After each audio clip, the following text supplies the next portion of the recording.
Hi guys, my name is Markus. I'm an MTT coach at the Academy of Poker, and this is today's short video. Today we will talk about multipot action. Common mistakes there, what to do there, what not to do there, and so on. Before we start, let me remind you one more time to subscribe to our YouTube channel, click the bell so you're not missing out on any of our videos. Also follow us on all our social media. We always have pretty nice news there coming up. So don't miss out on that. Also, if you hit the link in the description below, you get to our website and you can get in contact with one of our managers to get access to our exclusive poker course. It has a value of roughly 300 euros, but because of we have a pretty nice engagement with a few poker softwares, you can get it for free. Just again, if you get in contact with one of our managers, you can get the info on how to do that. Also, if you're interested in any individual courses with me or one of our coaches, let us know. Also, click that link in the description for that to get in contact with us, and we can work together on your mistakes, on your problems, or making more money in playing poker. But now, let's jump into today's video. So, odds in multipot action. Number one thing is don't bet with medium strength hands. The chance of you having the best hand in multi-way pots isn't really big. You will only get called by stronger hands or really strong draws, and it will be really, really hard for you to continue on a lot of turns or rivers. And you still will not have a lot of information on your opponents, so avoid those situations and rather go for the more passive way with those hands. Number two, be careful with c-bets. Again, it's a bit connected to number one with the medium strength hands, because there you will not be careful with c-bets if you do the bet there. But you should have a plan, because if there's 3, 4, or 5 people in the pot, there might be a raise sometimes, and then it's hard to see if it's a bluff or if he hit a set, bottom 2 pair, a flush or straight or whatever, or has a really strong draw.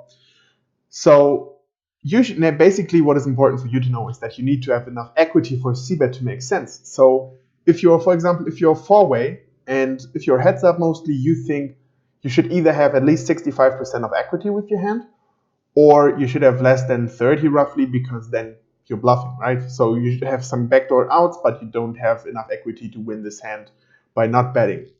In multi-way pots, even if you have top pair, you will not have those 65% mostly. So in that case, it not always makes sense to c-bet with top pair, especially out of position, because in that way it might be easier to just let the opponent then take the betting. They might take a stab to try to steal the pot, and then it's easier to bet. Also, go for the right amounts. If you go if it's 3 or 4-way and you continue maybe with an overpair, but you only bet like 25 or 30% of the pot, your opponents get incredibly good odds on pot odds on calling you. So that should not be the case. Go for bigger sizings there to make it hard for your opponents to chase any draws, and also get value out of your good hands, right? Number 3, if you bluff, do it smartly. So don't go for pure bluffs where you just think, oh, they checked for the second time, I will just bet anything I have.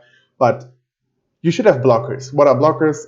If you have, for example, the board is 6, 7, 5, and you have maybe Jack 8, so you block the nuts because you block an 8 away, for example. Same goes for draws, or at least when it's on the flop, have some backdoor draws, so that you have maybe 2 diamonds. There's 1 diamond on the board, so you still have a chance to catch 2 diamonds or catch 2 cards for a straight or whatever, so that you at least have some equity if somebody still calls you on the flop. Also do it versus opponents that are calling stations. For that, it's important that you have notes on your opponents, so you know if they call a lot. If you see the stats on your hold'em manager, for example, it's really good to see, do they call a lot? Are they eager to fold most of the time? So then see, because versus calling stations, it's really hard to get them to fold. Number 4, do not slow play. That's what I said about with the overpair, for example. Like, don't allow your opponents to pick up equity with their hands. Mostly it will be like backdoor draws. If you have an overpair, or if you have top 2 or a set or something like that, and the board might get draw heavy or is already draw heavy, bet them rather big. And also, if you have like an overpair, the chance that the opponent might only have like top pair, he will not fold that, so will he continue? So you can get a lot of value out of that, and therefore bet big. And yeah, almost the last thing, second to last, if you have draws, play them rather passively. So the chance of someone else having a draw is bigger than in heads-up pot. So if you're 4 or 5-way, there might be another player that also has a flush draw, that also has a straight draw, and therefore you should not be too aggressive, especially if you don't have the nut draw to it. For example, with the flush. If you don't have the nut flush draw, it's really hard for you. Also, the pot is bigger than normal, and therefore the bets are bigger.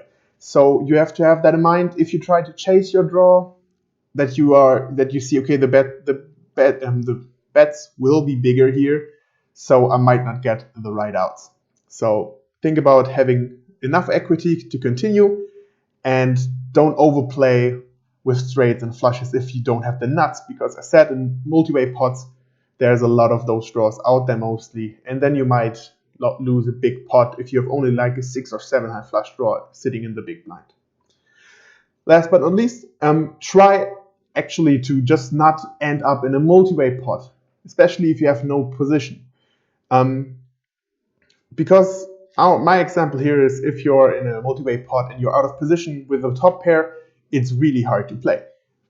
On the one side, if you check, it might get checked through and your hand will get worse on the turn and river, because there often will be a card that puts out a bigger pair, puts out a potential flush, a potential straight, or puts out a lot of draws and so on. So it's really hard to decide if you should check with the chance of getting a check through, or to bet, but then you receive a raise versus someone.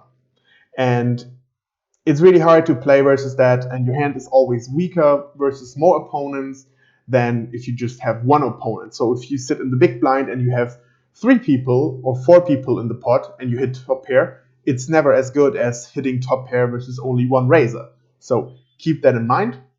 And that's already it for today's video. I hope you learned some interesting stuff here. Again, make sure to subscribe to our YouTube channel so you don't miss out on our videos, because the next ones are just coming up. See you guys next time.